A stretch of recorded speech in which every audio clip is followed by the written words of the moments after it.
right, good morning, everybody. How are you guys doing, Megan, Greg? Hey, doing great. Doing really well, thank you. Awesome. I want to welcome everybody to our first edition of EANS Coffee Break Series at ClassWallet. My name is Matt Marsiglia. I'm going to be your host this morning. We've interviewed EANS buyers from all across the country in different regions to better understand their EANS experiences, and we hope to share our learnings with you today in our series. This is our first edition. We'll have several more in the future, so we hope you enjoy it.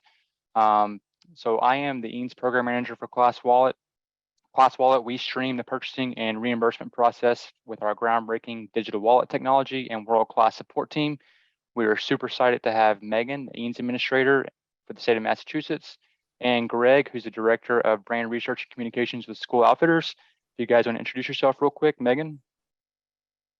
Good morning, happy to be here. Thank you, Matt, for the invitation. I am, as Matt mentioned, I'm the EANS Administrator for the Commonwealth of Massachusetts. It's a job I thoroughly enjoy, partnering with our private schools that are EANS awardees, and being able to work through ClassWallet has made my life so much easier. So I'm excited about today. Look forward to the discussion. Thank you, Matt.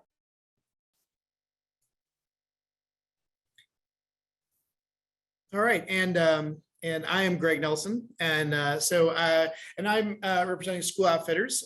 School Outfitters is a ClassWallet approved vendor for school furnishings and equipment. And what we do is we work on practical solutions for learning spaces that support all sorts of different kinds of education initiatives. And my part in that is I'm an education researcher. And so my research funnels into our design team. My background is in behavioral research and human factors design. And I teach lifespan development for the psychology department at Sinclair Community College in Dayton, Ohio. So I'm looking forward to starting this conversation and just sharing some ideas. Thank you, team. So a little housekeeping to start. I know a lot of the folks on the call, they were very familiar with EANS, but for those who may not be familiar, EANS is the Emergency Assistance to Non-Public Schools. It was an emergency grant to provide relief for the coronavirus. Over $5.75 billion were sent out to all sorts of non-public schools across the entire country. ClassWallet, we process payments for approximately 20% of the total grant dollar. We've processed over 65,000 transactions in a little bit over a year's time. We have lots of experience working with the schools and vendors, and it's exciting to share some of our learnings from all this. A few things to note: ClassWallet, we do not handle any program-related decisions as it relates to EANS. We simply distribute payments. Megan is on the call today. Megan, we work very closely together. Megan actually manages the program, as does your particular state admin. For example, all approvals and rejections are done by Megan or the particular state that has been designated as the EANS Administrator. So with that housekeeping been said, let's get started. I think the first thing we want to focus on is what type of changes are administrators looking to make with their EANS purchases. I think there's kind of a balance between short-term immediate changes as it relates to reopening of schools and getting your place ready and safe versus long-term spending priorities that can also be used to help facilitate the learning environment for the kids. So with that being said, as far as short-term changes, Megan, what do you feel are some of the changes that administrators are interested in making with the EANS funds?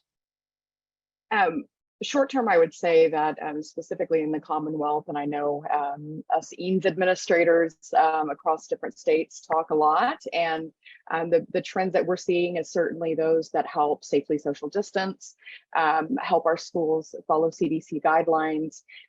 Personal protective equipment, masks, COVID tests has been a big thing.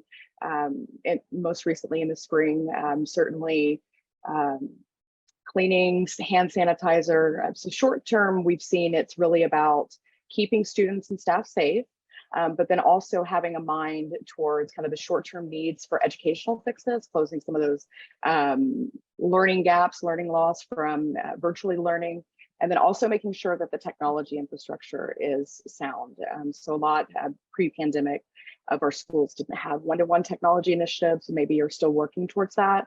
So some of those kind of move into long-term, but that's what we're seeing as a lot of short-term priorities for our schools.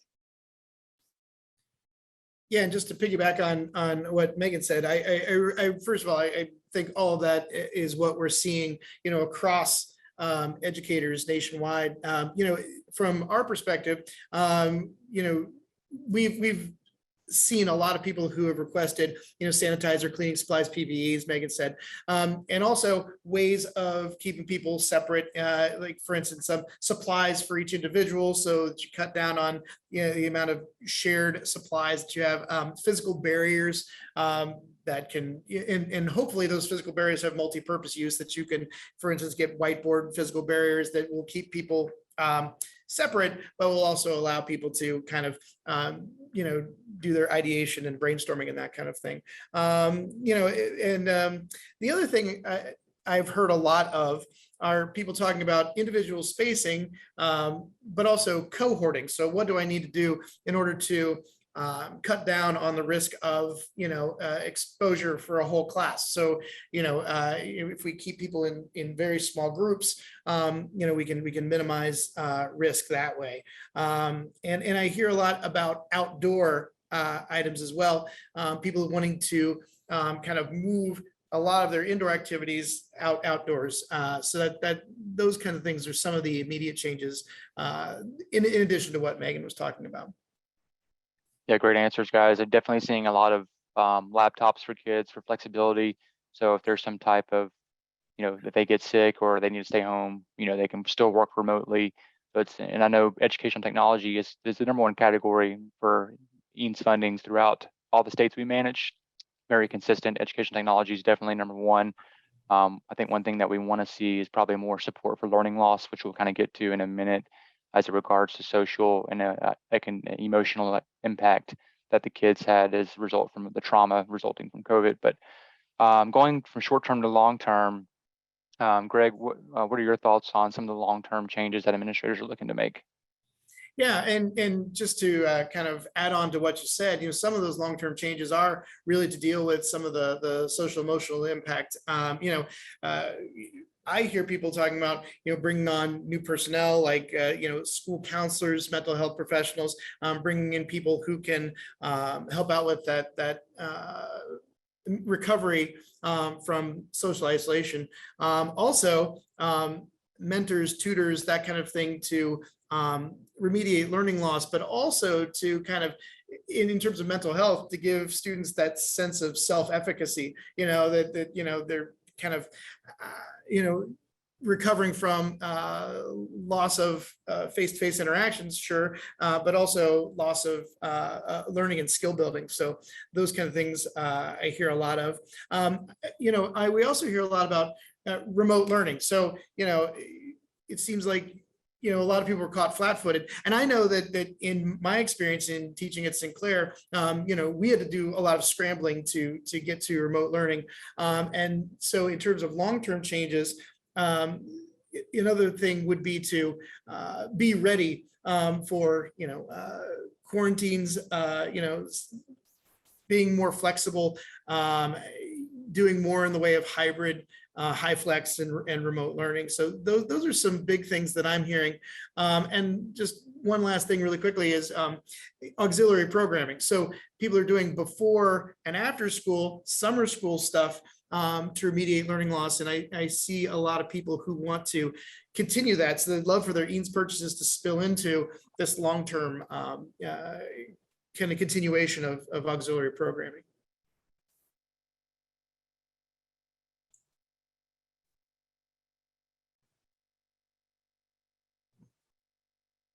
And Megan, do you have anything to add about long-term? Yeah, absolutely. I mean, in addition, I'm going to second Greg on pretty much everything he says, unless you just really say something out of left field, but we'll see. Just second everything he said, but I would also add that what we're seeing a lot in the Commonwealth is with in mind our instructional leaders, that strategic use of long-term, the EANS funding, curriculum road mapping, hiring coaches and consultants to analyze data. One of the real realities is, as we all know, we had many students with learning loss and learning gaps prior to the pandemic. So this has just compounded all of those challenges. And then social emotional learning, how do we address that to make sure that a student has a healthy mindset, is at school ready to learn. Our staff as well. It's really important when we talk a lot about social emotional learning, not just to focus on students, but also staff. So how do we help address those needs? So we're seeing a lot of that kind of road mapping, curriculum work, data analysis, professional development, full faculty professional development has been a really popular thing. Supplemental instructional resources, things that students can access for intervention, remediation. So really just trying to be strategic about using some of the funds. I mean, the reality is there's some short-term things that we just had to buy, like signage and things to keep students safe and social distance. But how do we use that money strategically to really have the most academic impact? So we've been really excited to see a lot of that in the Commonwealth. Thanks, Megan. And we've really touched upon almost every spending category so far. There's 12. For those folks that don't know, the US DOE specified 12 very specific categories that you're allowed to spend your funds on. And we pretty much touched on all these in the first few minutes of the conversation. Sanitation supplies, personal protective equipment, ventilation and windows, portable air purification systems, physical barriers, CDC recommendations, COVID-19 testing, educational technology, leasing sites, reasonable transportation, support for learning loss, training to minimize spread, and redeveloping instruction. And the reason why this grant was released was to give the schools the autonomy to prepare for this emergency at their own, necessary, reasonable, and allowable use of these 12 categories. And that's the language of the land. If you guys can show that you're going to be benefiting your school based on these categories and it's necessary, reasonable, and allowable, it's going to be good to go for your team. And Megan, I think that's one of the biggest questions we see is, will the state consider my request to be in line with EANS allowable use cases? And from my perspective, and probably you can share better from your lens, being the one that actually approves the orders, you have to reject a lot of orders. And it's not because you want to be the bad guy, it's because the schools didn't upload the correct documentation or they didn't describe what they wanted. Can we talk a little bit about how we can maybe improve the way schools are uploading documents? Or what do you guys, Megan, what would you recommend when you talk about being in line with these 12 categories? I always joke, Matt, that I'm like the world's worst superhero. Like I have a cape with an R and I'm known as the rejecter. And I always joke that nobody likes to be rejected, right? Either in real life or in ClassWallet. We want to honor the time that a fiscal agent has spent uploading, submitting a request. But it is also important, just like when we plan for instructional initiatives, we design with the end in mind as a best practice.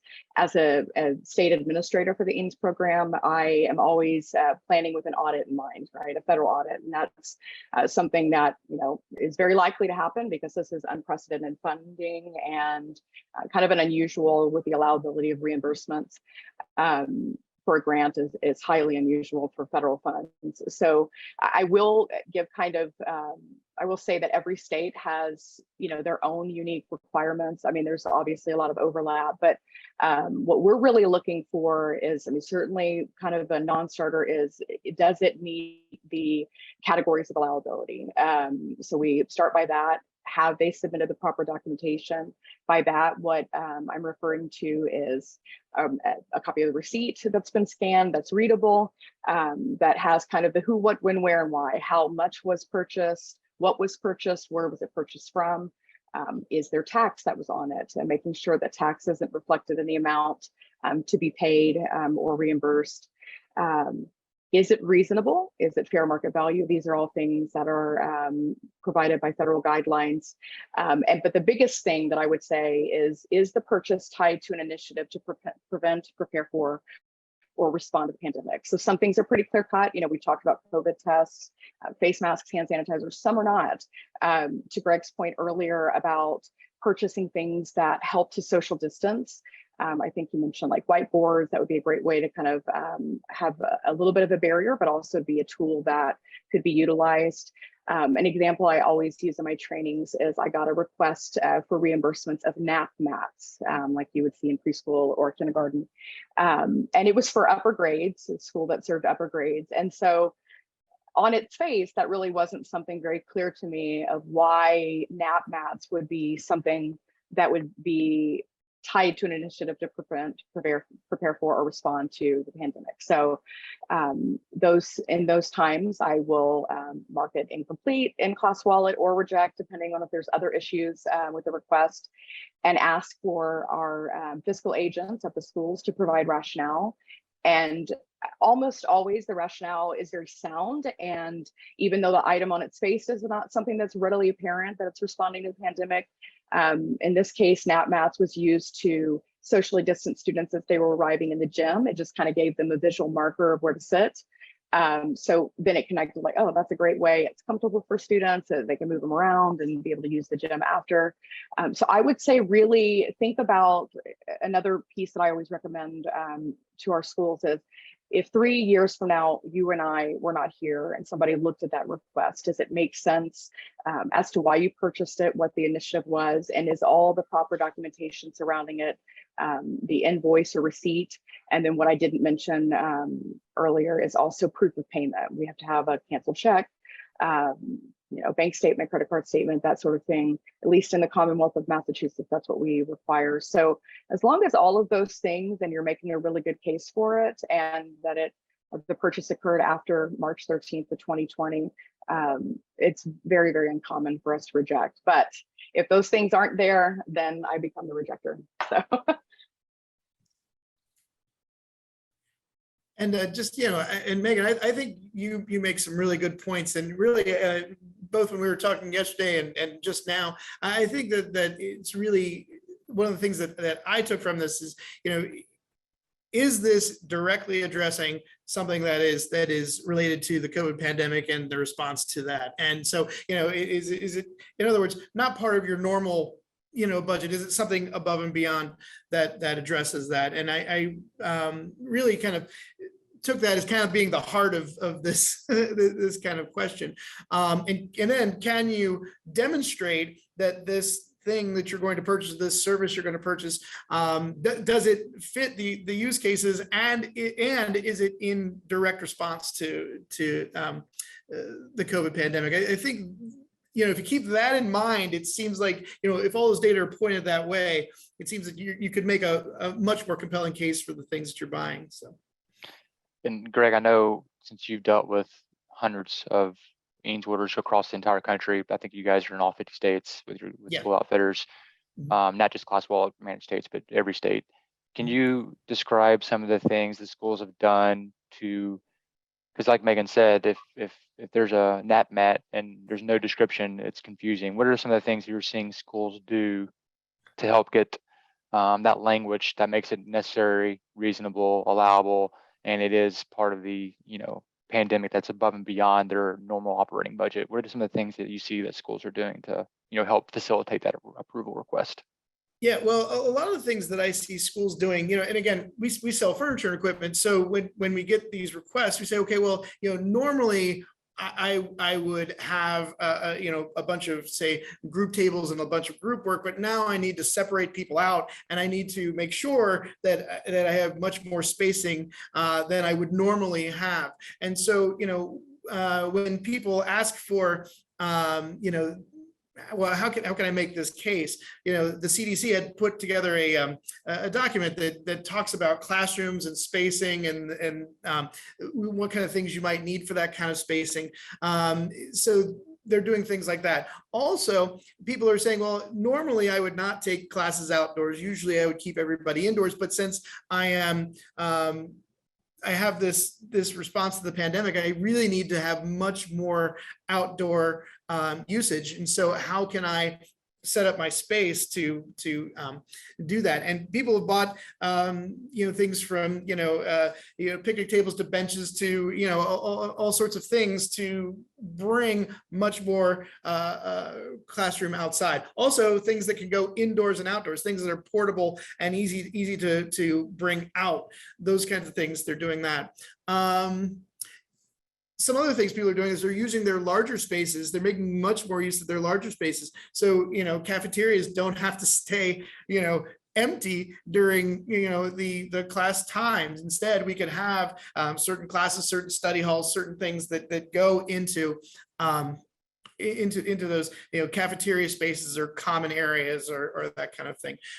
So, and again, I'm just talking from the furniture and equipment perspective, but what I'm seeing is a lot of people who are making use of spaces that they might not have used before, and also to take maybe breakout spaces in media commons and that kind of thing, and say, well, we can make this a resource room. So if we need tutoring, we need a counselor, that kind of thing, they can be these areas of refuge that people can use when they're really kind of having a hard time.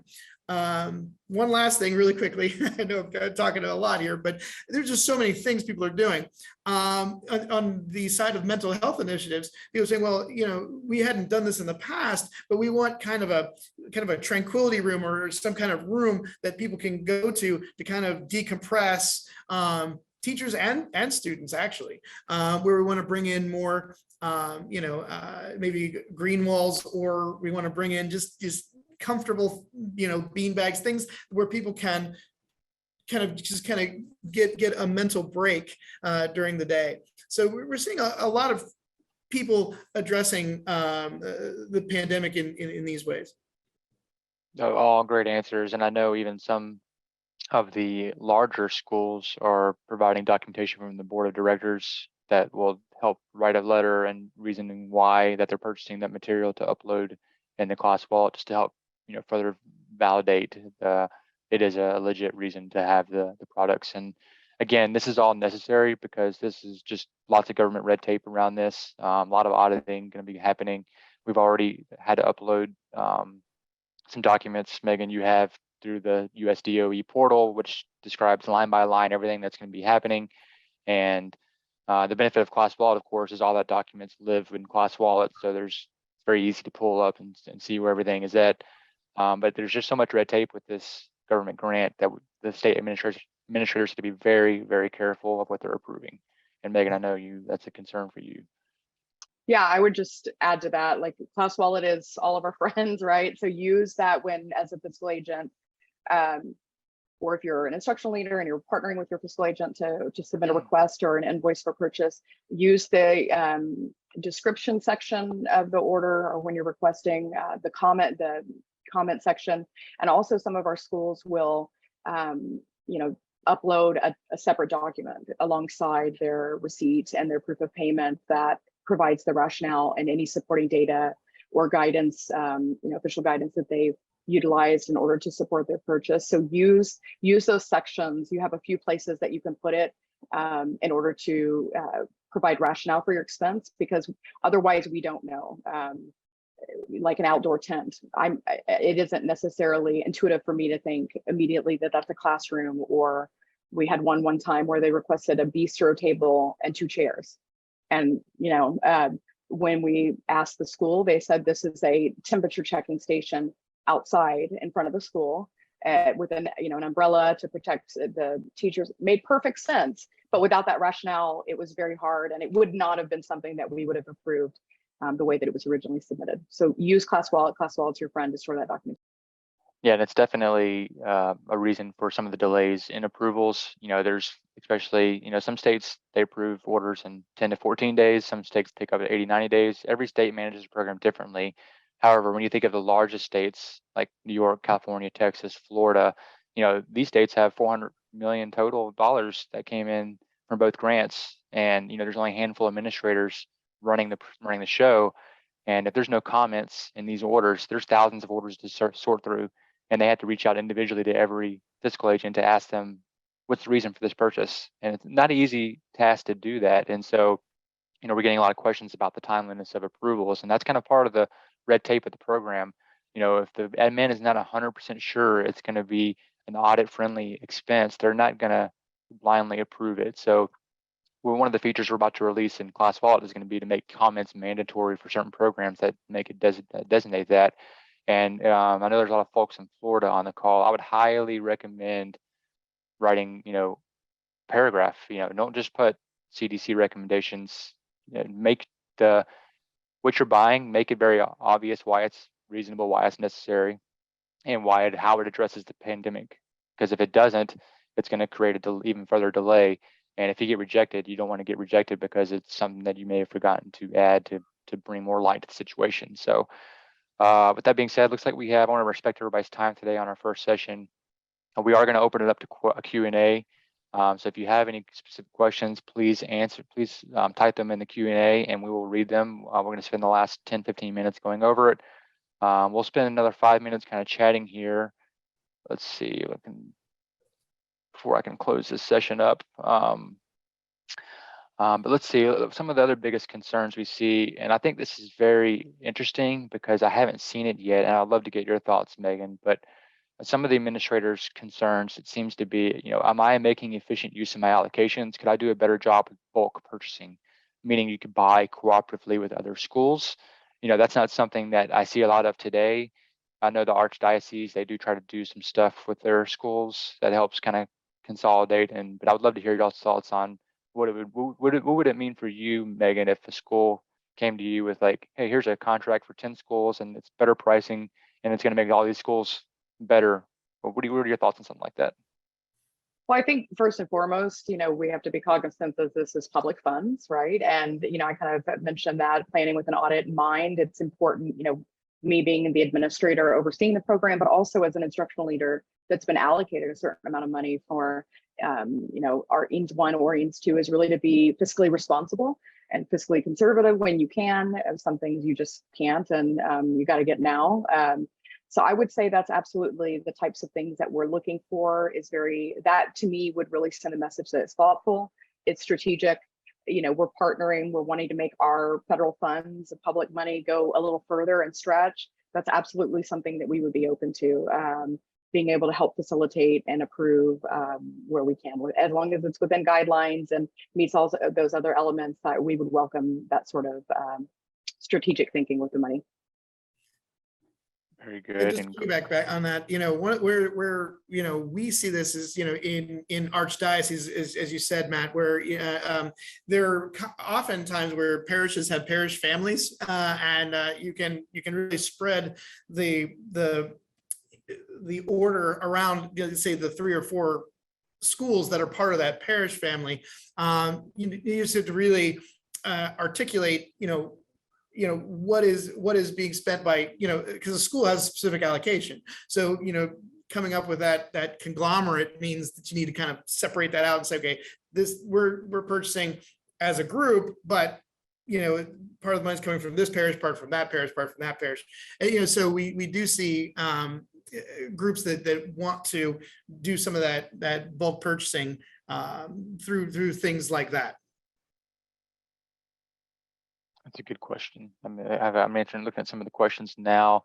I think we can go ahead and jump into that. Did you guys have anything else you wanted to add in regards to some of the content we've talked about today? The only thing I really wanted to add really quickly is, and it alludes to something you said before, Matt, where you were talking about, you're speaking about in Florida, talking about, putting documentation together. We had a specific educator who said, I kept getting rejected until what I would do is I would download the CDC's stuff. I would, mark it up. I would highlight everything and I would circle things. And then I would put in our internal document and say, okay, here's what refers to this. And she made very specific cases referring back to these pieces of the CDC document. And then she started to kind of get more traction on some of these. So, I know it's not enough just to say CDC document, and then here's my a quote. Instead, to say, okay, here's how each item in that quote fits this piece of the CDC documentation. And similar thing can be said about, state guidelines. There, you can download the state guidelines and you can, but to make that really clear connection between those two, we've found has been very, very useful for a lot of the educators we work with. No, that's a good point, Greg. And I actually pasted in the chat a link to the CDC website where if anybody on the call wants to just save that website for any future submissions, it definitely does help the administrators to have any type of language that, especially since CDC recommendations is a specific category for the approved spending with this EANS grant. All right, let's Megan, do you have anything else you wanted to add, or we can jump into questions? No, I just also the EANS FAQ from the USDE is use that. It's your friend too. It has the allowable uses, and then also there's some caveats there when it comes to like services and things. What things must be by an approved vendor. So I would say start there. Use the CDC data, and then anything else that you can help. I mean, at the end of the day, rejecting something only adds more work to the administrator and to the fiscal agent. We're not really wanting to do that, right? We want to be able to be as efficient as possible. So yeah, I would think about it from the lens of giving them as much context as possible, the reviewer, in order to avoid a rejection or any delay. Yeah, agreed. And that USED, the FAQs, it's 20 pages long. It's written by a lawyer, so you have to put your reading glasses on to really break it down. But if you're a school principal or a finance officer and you've got several $100,000 in your digital wallet, I would highly recommend going and just doing a deep dive on that 20 pages of language to really just understand exactly what the grant is saying, and it really helps you see the lens from a administrator's point of view. And so thanks for adding that to your story, Megan. I appreciate that. All right, and look, somebody said the chat is disabled. I'm going to go ahead and the 2 links I sent out, I will send a link to the USED questions after this presentation. We're going to send a link to the recording so anybody that missed it can watch it. And then we'll also send a link to the CDC recommendations as well to everybody on this call as well. All right, so right now, if you can answer any questions, which we cannot get to all the questions, we'll try to answer the ones that are relevant. Let's see, I'm interested in purchasing a portable outdoor office. What would be an acceptable reasoning for this item? Megan, what do you think? Well, I would first ask, why do you want to purchase it, right? So whatever that answer might be is likely your rationale. We've had a lot of our schools that have requested reimbursement or purchased through direct pay. Tables, chairs. I would just say it's an outdoor learning environment to help safely social distance students. We also have some that are engaging to address learning loss, perhaps in science, you're doing some sort of, experiment outdoors. So some of those justifications that tie to curriculum, instruction, addressing learning loss, and also making sure that you're always tying it to the pandemic. Thank you. Another good question here is, will we be able to add more details for items that we already have pending in ClassWallet? It's a great question, and yes, you can. So if you go into the top left corner of the ClassWallet platform, it's the hamburger menu, and hit that button in the top left corner, there'll be a drop-down box where you can access reporting, but you can also go to Manage Orders. If you click Manage Orders, you'll then be brought to all your pending and approved orders. From there, you'll go into Manage Receipts, where you can upload more documents. So perfectly acceptable if you have a pending order, you want to go back in and add some CDC recommendations or whatever you think could help facilitate a faster approval on that. Would highly recommend doing that today, especially if you think that you submitted an order with no comments or and just a receipt and a category. It's a good chance that it's not going to get looked at super fast because there's a lot of work to be done with that. So if you go in and add a comment and add some more documents, the more I can say from experience, the more information you provide, the better and faster your product or services are going to get approved. And I would also say for fiscal agents that are on the webinar, one of the things to me that is gold is that email that you'll get if something is rejected or marked incomplete, because that email that is auto-generated from ClassWallet, I know I speak for myself, certainly there's several other EANS state administrators that do the same thing, that engage with ClassWallet. We always put the rationale for why a request was rejected or marked incomplete, and what you can provide to help us to understand and determine if the purchase is allowable or not. It might be something that, let's say it was purchased in 2019 and you're requesting reimbursement. That would be a rejection, and I would say very clearly, this can't be, and this is why. And when I do it, at least in Massachusetts, I always cite the USDE guidelines and will provide that. So that's why I say that FAQ is really an essential document. But that email that you get tells you everything you need to know about what you need to do for most states that are running it. We put that information in because it's connected to the orders. So that would always be your first place to go, is to look and see what the reviewer has said and what you need to upload or what you need to do to make sure that you have a successful submission and approval the next time. Thanks, Megan. And I do see a question about reimbursement here. Question about reimbursement. So if you have EANS 1 funds, you are allowed to do reimbursements. Now, ARP EANS 2 funds, if you only have ARP EANS 2, no reimbursements are allowed for ARP EANS 2. So if you've already purchased something, you will not, and you don't have EANS 1 funds to be reimbursed for it, you cannot. It's only direct payment to vendors only for ARP EANS 2. However, if you do have something that you need to be reimbursed for when you have EANS 1, you can submit that documents. Make sure you send a copy of your receipt, front and back of your bank statement or a credit card that says it's been paid for, as well as what we've been mentioning on this call. Documents, whatever is going to help you really facilitate the purpose behind how you plan for the pandemic and set your school up for success. Let's see here. We got about 5 minutes left, so I'm going to see if I can't find some more questions in here. Let's see. How do you go about purchasing a larger space for social distancing and get reimbursement? Not sure if that's a reimbursement allowable, Megan. Not purchasing, and I do see a question here, so maybe I can kind of answer. Yeah, go ahead. You want to do both? But yeah, leasing is an allowable a reimbursement or expense. How that's handled, we ask at least. I mean, I'm speaking for the Commonwealth, but I know a lot of our states share this similar. We're going to ask for the agreement, the leasing agreement. We're going to certainly need proof of payment, all that sort of stuff. Really, we're just looking for, and again, is it tied to the pandemic, right? Is this, there were many schools that we had that either had to lease an extra space to social distance or lease, say, like a pod or storage in order to store the furniture that they had prior to that, because they had to space students further apart in a classroom. I mean, I know as an elementary teacher, I had lots of extra fun furniture that would not have had space for in a pandemic. So where do you put all that stuff? So those are the types of things that purchasing property is not an allowable use of EANS funds, but leasing for, to address the pandemic and social distancing, that is allowable. I would certainly ask your state administrator, but it's going to be the same types of things, the agreement, the proof of payment, and making sure it fits all those parameters.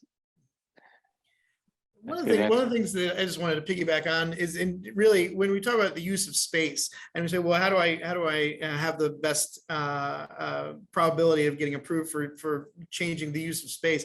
One of the things that we also say is, well, what kind of data can you bring to bear on this? For instance, can you demonstrate that what you're doing is you're reducing your class sizes, or you're increasing the spacing between students?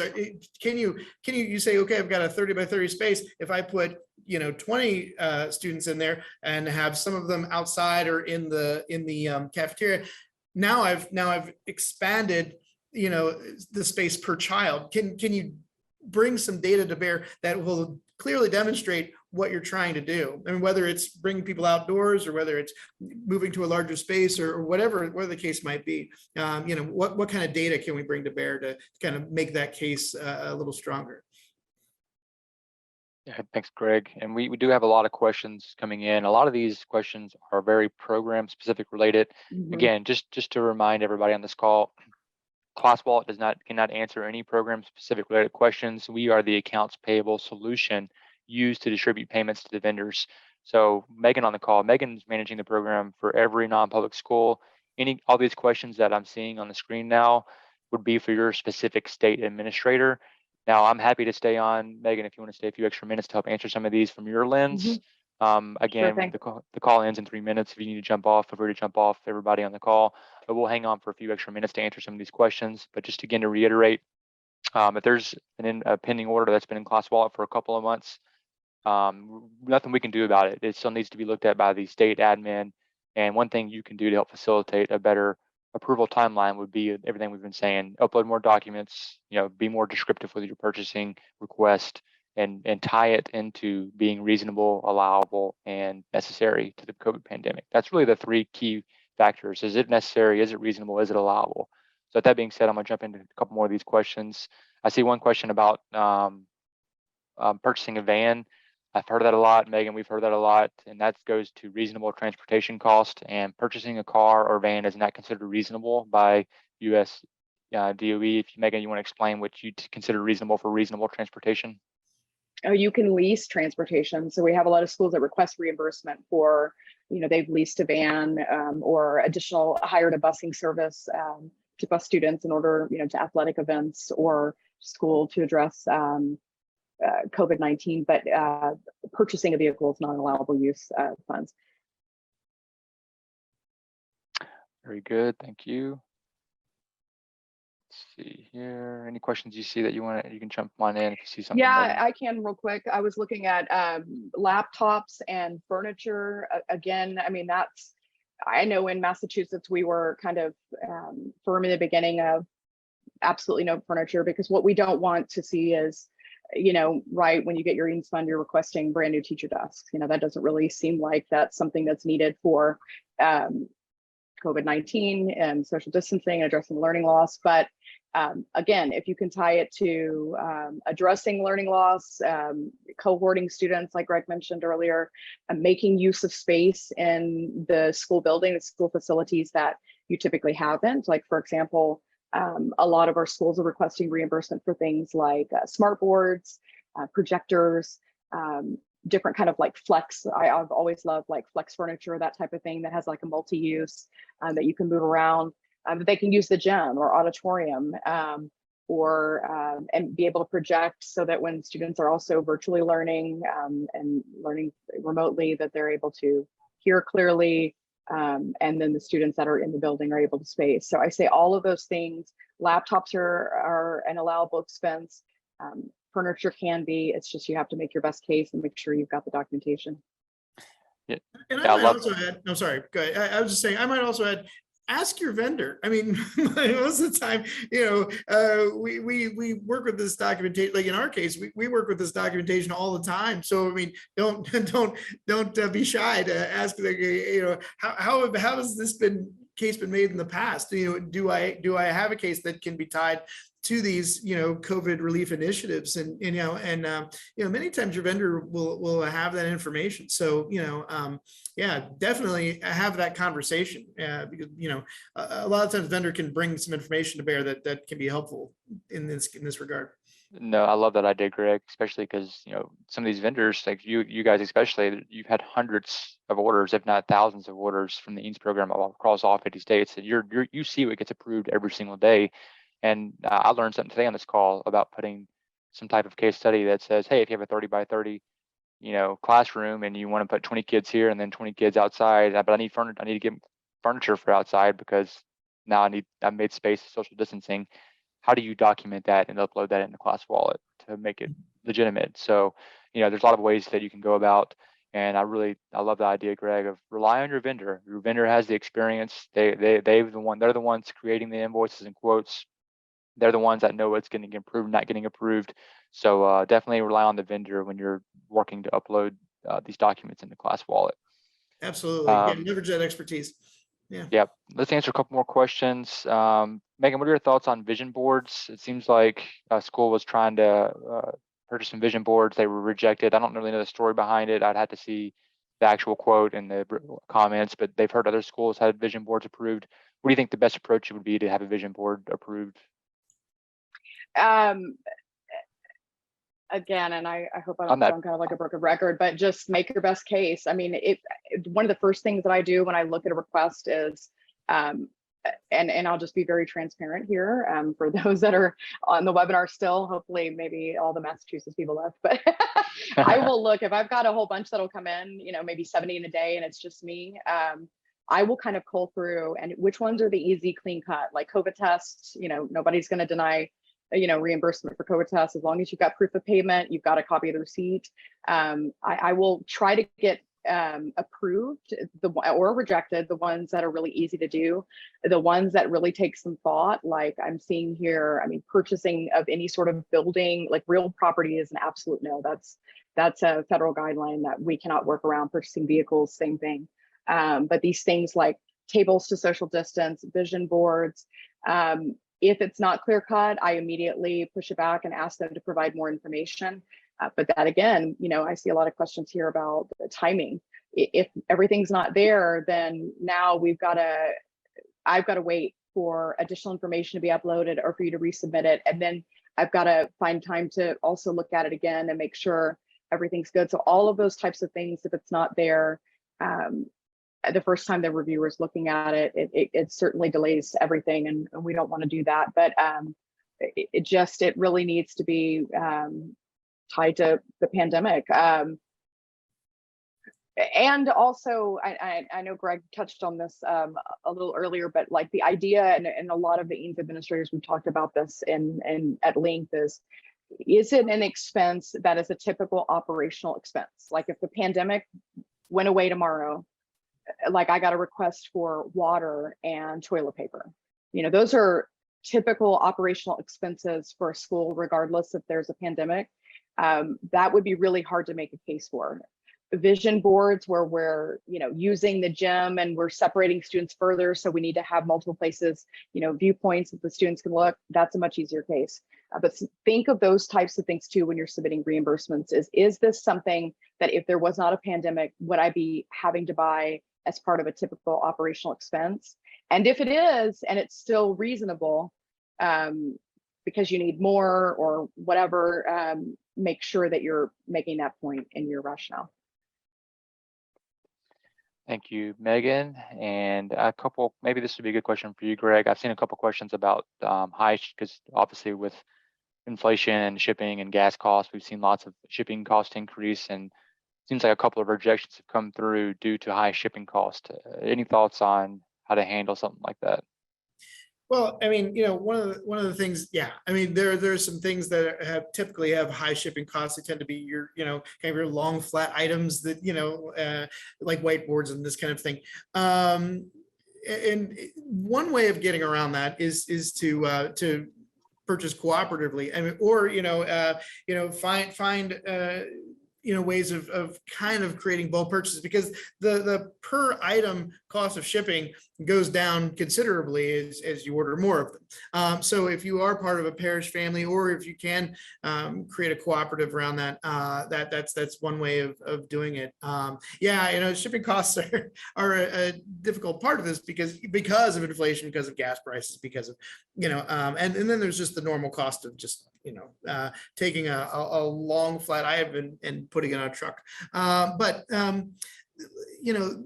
The more you can buy, the better. Also, if you can have things shipped, like UPS ground or this kind of thing, those kind of things are also much more helpful. But sometimes it's unavoidable that you have to have it shipped by a truck, and in that case, typically cooperative purchasing is a good way of getting around that. Thanks, Greg. I will add that too. We had one that I rejected a couple of weeks ago that was a really high shipping cost. It was one trapezoid table, to the tune of $300 something, and the shipping was $300 something.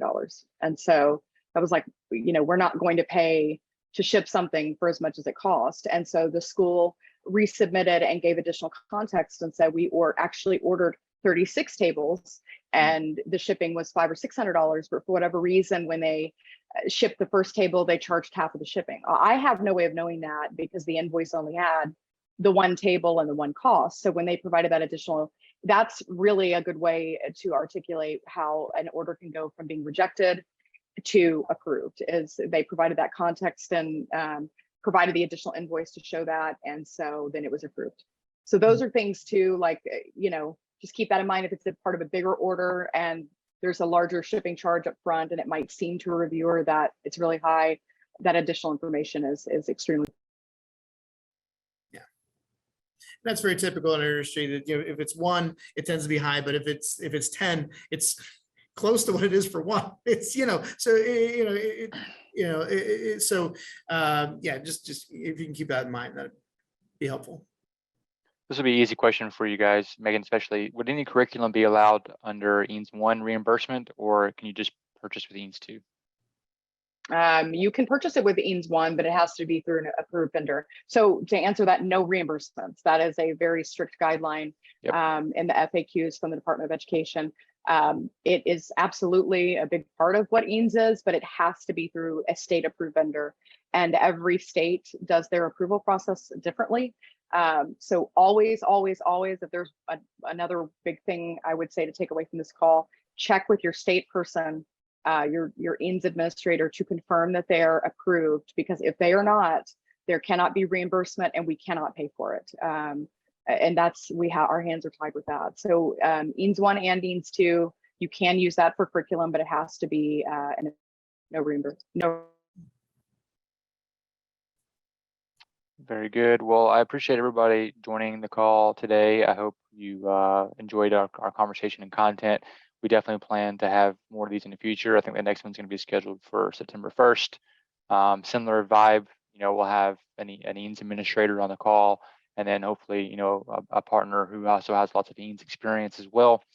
So that being said, I'm sorry we couldn't get to all the questions that were asked. Again, reading through most of these questions, a lot of these are going to be for your specific state administrator. I know, I'm not sure if any Massachusetts school is asking these questions, Megan, but if they did, they can simply email you to get the answer. But if you're in a different state and you have some of these questions that are program specific, please reach out to your state admin. But again, thank you, Greg. Thank you, Megan, for being part of the webinar. I think it went very well. Appreciate y'all's time, experience, and the content you provided. You did a great job.